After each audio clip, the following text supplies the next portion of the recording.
Numbers కూడా పెడుతుంటాం కదా 1 2 3 4 5 అలాగే మీకు ఏబిసిడీస్లో కావచ్చు, రోమన్ లెటర్స్లో కావచ్చు, లేదా 1 2 3లో కావచ్చు.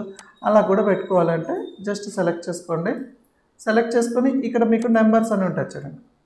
ఓకే, నెంబర్స్ పైన వస్తేనే ఇక్కడ 1 2 3 అని ఉంది కదా. సో 1 2 3 సో ఇలాగ రోమన్ లెటర్స్ కావాలి, ఇక్కడ అన్నీ ఉన్నాయి చూడండి. రోమన్ లెటర్స్ ఏబిసిడీస్ ఏవి కావాలంటే అవన్నీ. ఓకే, సపోజ్ నాకు ఇలాగా 1 అనేది కావాలి ఈ టైప్లో చూడండి. నెంబర్స్ వచ్చేసాయా. దీనివల్ల మీకు అడ్వాంటేజ్ ఏంటంటే సపోజ్ మాన్యువల్గా 1 2 3 పెట్టచ్చా అంటే పెట్టుకోవచ్చు.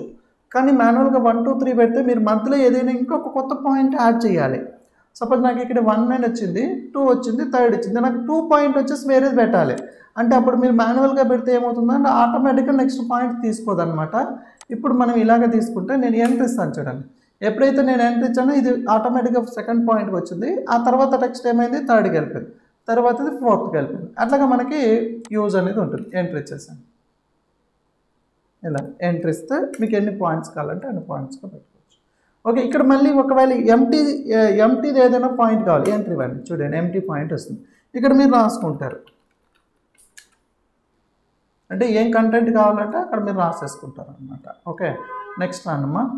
ఇప్పుడు నాకు ఇలాగే 1 2 3 అయితే వచ్చేసాయి. సపోజ్ నాకు ఇక్కడ ఏమంటాను అంటే రోమన్ లెటర్స్లో కావాలి చూడండి. రోమన్ లెటర్స్లో సపోజ్ నాకు ఇక్కడ ఏబిసిడీస్లో కావాలి చూడండి. ఏబిసిడీస్లో ఉంటాయి. ఓకే, ఇక్కడ మీకు ఏ ఆప్షన్స్ కావాలంటే అవన్నీ కూడా మీకు ఇక్కడ షో అవుతాయి, చూస్ చేసుకోండి. లేదా ఇక్కడ define the new number formatting అనేది క్లిక్ చేయండి.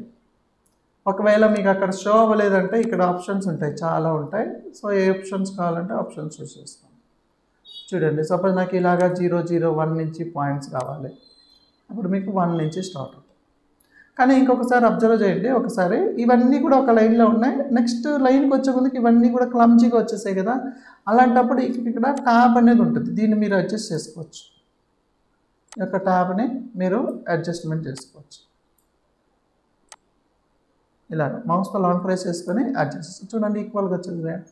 అంటే ఇట్లా మళ్ళీ ఇప్పుడు నాకు నెక్స్ట్ 6 వచ్చింది కదా, నాకు మళ్ళీ 7 వస్తుందా అంటే 100% వస్తుంది. మీరు అక్కడి నుంచి ఎంట్రీ ఇవ్వండి, 7 వచ్చేస్తుంది. ఇక్కడ మళ్ళీ మీరు కంటెంట్ రాసుకుంటారు, మళ్ళీ ఎంట్రీ ఇవ్వండి, కంటెంట్ రాసుకుంటారు. ఎలా ఇట్లా మనకి నెంబర్స్ అనేది తీసేసుకుంటాం.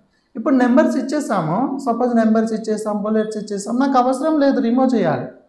అప్పుడు ఏం చేస్తారు, సేమ్ అలాగే సెలెక్ట్ చేసేసుకొని మళ్ళీ నెంబర్ ఫార్మాట్లోకి వెళ్ళేసి ఇక్కడ మీకు నన్ అని ఉంటుంది కదమ్మా, నన్ పైన క్లిక్ చేసేసాయండి. నన్ అంటే నో నెంబర్స్, రిమూవ్ అని అర్థం. ఓకే, ఇట్లా కూడా మీరు రిమూవ్ అనేది చేస్తారు.